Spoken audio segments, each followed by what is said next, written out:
ఈ నెల 11వ తారీఖు జరుగు కొత్తగూడెం కార్పొరేషన్ ఎన్నికల్లో కాంగ్రెస్ పార్టీ దాని మిత్రపక్షంగా సిపిఎం పార్టీ పోటీ చేస్తున్నాయి. ఈ సుజాత నగర్ పరిధిలో 4 డివిజన్లు ఉన్నాయి.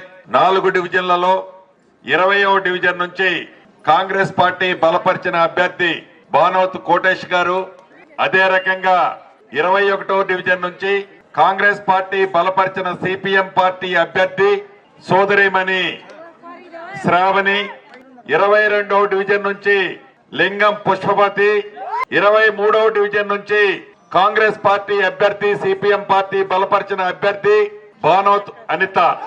20, 22, 23 ఈ 3 డివిజన్లో అస్తం గుర్తు, 21వ డివిజన్ లో సుత్తి, కొడవలి, నక్షత్రం సిపిఎం పార్టీ గుర్తు. ఈ గుర్తుల మీద అత్యధిక ఓట్లు వేసి మంచి మెజార్టీతో దీవించాలని మనస్ఫూర్తిగా మీ అందరినీ శిరసు వంచి అభ్యర్థిస్తున్నాను. 2 సంవత్సరాల క్రితం మీ అందరి కష్ట ఫలితంగా తెలంగాణ రాష్ట్రంలో ప్రజా ప్రభుత్వం ఇందిరమ్మ రాజ్యం వచ్చింది. ఈ ఇందిరమ్మ రాజ్యంలో పేదవాడికి అండదండలుగా ఉంటూ అనేక సంక్షేమ కార్యక్రమాలను పేదవాడికి అందిస్తున్న సంగతి కూడా మీకు తెలిసిందే. గౌరవ ముఖ్యమంత్రి రేవంత్ రెడ్డి గారి నాయకత్వంలోని మన ప్రభుత్వం నిరంతరము పేదవాడి బాగోగుల కోసం, పేదవాడికి భద్రత కోసం, పేదవాడికి భరోసానిస్తూ అనేక సంక్షేమ కార్యక్రమాలు చేస్తున్నాం. దాంట్లో భాగమే పేదవాడి ఇంటికి 200 యూనిట్లు ఉచిత కరెంటు ఇచ్చిన కార్యక్రమం. కానీ ఆనాటి ప్రభుత్వం 10 సంవత్సరాల్లో రేషన్ కార్డు ఇవ్వాలనే జ్ఞానం కూడా లేకపోతే అర్హులైన పేదవాళ్ళందరికీ కొత్త రేషన్ కార్డులు ఇచ్చిన కార్యక్రమం కానీ, పాత రేషన్ కార్డులలో కొత్త పేర్లు ఎక్కించిన కార్యక్రమం కానీ, ఆడబిడ్డ ఆర్టీసీ బస్సులో ఎంత దూరం ప్రయాణం చేసినా ఉచిత బస్సు సౌకర్యం కానీ, పెద్దోళ్లు తినే సన్న బియ్యం బువ్వ నా పేదింటి ఆడబిడ్డ తినాలని ప్రతి పేదింటి ఆడబిడ్డకి సన్న బియ్యం ఇచ్చిన కార్యక్రమం కానీ, రైతును రాజును చేస్తానని చెప్పి ప్రభుత్వం వచ్చిన మొదటి 9 నెలల్లోనే రాష్ట్ర వ్యాప్తంగా 26 లక్షల మందికి 21,000 కోట్ల రూపాయలు 2 లక్షల వరకు రుణమాఫీ చేసిన కార్యక్రమం కానీ, ఒరేస్తే ఉరే అని ఆనాటి దొరవారు చెప్తే వరి వేసిన రైతన్నకు సన్న ధాన్యానికి మద్దతు ధరతో పాటు క్వింటాలకు 500 రూపాయల బోనస్ కార్యక్రమం కానీ, రైతు భరోసా కార్యక్రమం ద్వారా ఎకరాకి 12,000 రూపాయలు ఇచ్చే కార్యక్రమం కానీ, ఇలా చెప్పుకుంటా పోతే సాయంత్రం దాకా చెప్పిన ఈ 2 సంవత్సరాలలో ఈ పేదోడి ప్రభుత్వం పేదవాడికి అండదండలుగా ఉండే కార్యక్రమాలు అనేకమైన మనం చేశాం.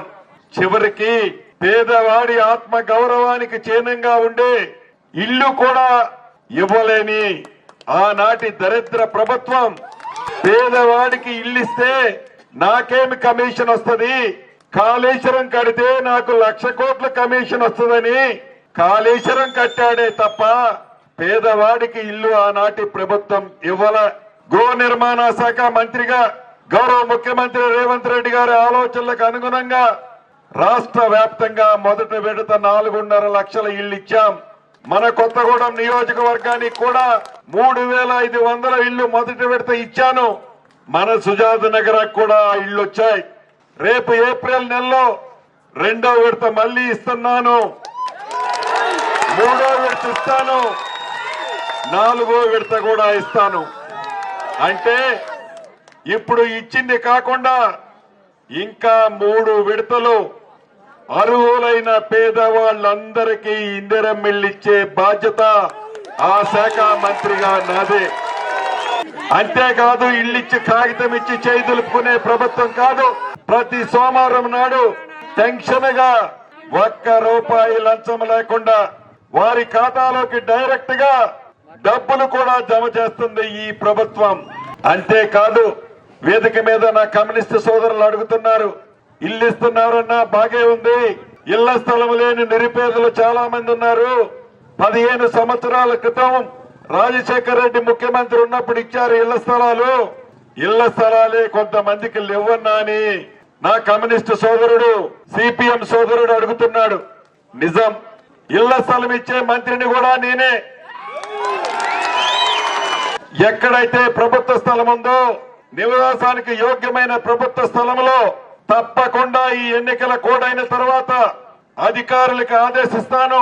ఎక్కడైతే యోగ్యానికి నివాసానికి యోగ్యమైన స్థలం ఉన్న ప్రాంతాలలో అర్హులైన పేదవాళ్లకి గతంలో ఇళ్ల స్థలం తీసుకునే వాళ్ళకి ఇళ్ల స్థలం ఇచ్చి 5 లక్షల రూపాయలతో ఇందిరమ్మ ఇల్లు కట్టించే బాధ్యత నాదే. ఇళ్ల స్థలం ఇచ్చే మంత్రిని నేనే, ఇల్లు ఇచ్చే మంత్రిని నేనే. 10 సంవత్సరాలు దొర పాలన చేసి రంగురంగుల కండవలేసుకొని మీ దగ్గరకు వస్తారు. మేము ఇది చేశాము అంటారు, అది చేశాము అంటారు, ఇది చేస్తామంటారు, అది చేస్తాము అంటారు. ఒక్కటి మీరు గమనించండి, చెయ్యాలి అంటే గెలిపించిన వాళ్ళు రేపు మీ డివిజన్లలో పని చేయాలి అంటే అధికారం ఉండాలి, అధికారం ఉండాలి. వారికి ఏ అధికారం ఉందని చేస్తారు? ఏ అధికారం ఉందని చేస్తారు? మీ దగ్గరికి వాళ్ళు వచ్చినప్పుడు సొల్లు పురాణం చెప్పే నాయకులు మాటలను నెగ్గదీయండి. ఏ పదం ఉంది, ఏ అధికారం ఉందని నువ్వు చేస్తావో చెప్పమనండి. అధికారం ఉంది కాంగ్రెస్ ప్రభుత్వం, అధికారం ఉన్న మంత్రి మీ సీనన్న. రేపు బోర్డు కాంగ్రెస్ 3 రంగుల జెండా రెపరెపలాడుద్ది. అది కూడా ఆషామాషిగా కాదు. 53 నుంచి 55 సీట్లతో కాంగ్రెస్ పార్టీ రెపరెపలాడుతుంది. ఈ కొత్తగూడెం కార్పొరేషన్ ని అన్ని అంగులతో అన్ని అభివృద్ధి కార్యక్రమాలు, రోడ్లు కానివ్వండి, డ్రైన్లు కానివ్వండి, బ్రిడ్జీలు కానివ్వండి, లింక్ రోడ్లు కానివ్వండి, ఇతరత్ర ఏవైతే ఉన్నాయో అవన్నీ చెయ్యగలిగే దమ్ము సత్తా ఈనాడు మీ ప్రభుత్వానికి, మీ సీనన్నకి ఉంది. ప్రభుత్వం ఉంది నీకైతే, ప్రభుత్వంలో కూర్చుంది నీ సీనన్న అయితే సొల్లు పురాణం చెప్పే నాయకులని ఎలా నమ్మి మీరు ఓట్లేస్తారు? దీన్ని దృష్టిలో పెట్టుకొని ఇల్లు కావాలన్నా, ఇళ్ల స్థలం కావాలన్నా, రేషన్ కార్డు కావాలన్నా, సన్న బియ్యం కావాలన్నా, ఇందిరమ్మ ఇళ్లతో పాటు నా ఆడబిడ్డలకు ఆర్టీసీ బస్సు ప్రయాణం కావాలన్నా, 200 యూనిట్లు ఉచిత విద్యుత్ కావాలన్నా ప్రభుత్వంలో ఉన్న మనం చేయాలి. మన ప్రేమాభిమానాలు పంచాలి. మనము చేస్తే ఈ కార్యక్రమాలన్నీ అవుతాయి. కాబట్టి దయచేసి కింద నుంచి పైదాకా ఉంది నీ ప్రభుత్వం, నీ ప్రభుత్వం. దీన్ని దృష్టిలో పెట్టుకొని రేపు 11వ తారీఖు జరిగే ఎన్నికల్లో 20, 22, 23 డివిజన్లలో హస్తం గుర్తు మీద, 21వ డివిజన్ లో సుత్తి కొడవలి నక్షత్రం గుర్తు మీద మీ అమూల్యమైన ఓట్లు వేసి మంచి మెజార్టీతో గెలిపించాలి. ఇక వీళ్ళు కాకుండా కొంతమంది ఇండిపెండెంట్ లో అవతారం ఎత్తారు. నాకు సీనన్న దగ్గర, ఎల్లయ్య దగ్గర, మల్లయ్య దగ్గర అని మీ దగ్గరకు వస్తారు. ఎల్లయ్యకి దగ్గర కాదు, మల్లయ్యకి దగ్గర కాదు, సీనన్నకి దగ్గర కాదు. సీనన్న గుర్తు ఒకటే, హస్తం గుర్తు. రేవంత్ అన్న గుర్తు ఒకటే, హస్తం గుర్తు. మీ గుండెల్లో ఉన్న ఇందిరమ్మ గుర్తు ఒకటే, హస్తం గుర్తు. కాబట్టి మీ అమూల్యమైన ఓటు మీరేయటం కాదు, ఒక్కొక్క ఆడబిడ్డ, ఒక్కొక్క ఇందిరమ్మల, ఒక్కొక్క తమ్ముడు అన్న, ఒక రేవంత్ అన్న, ఒక సీనన్నలా కష్టపడి కేవలం మీకుంది 4 రోజులు. మీ డివిజన్లలో అన్ని డివిజన్లో తిరగాలని కోరిక నాకు కూడా ఉంది. రాష్ట్ర వ్యాప్తంగా అనేక మున్సిపాలిటీలకు వెళ్లాల్సిన కారణంగా అన్ని ప్రాంతాలకి రాలేకపోతున్నాను.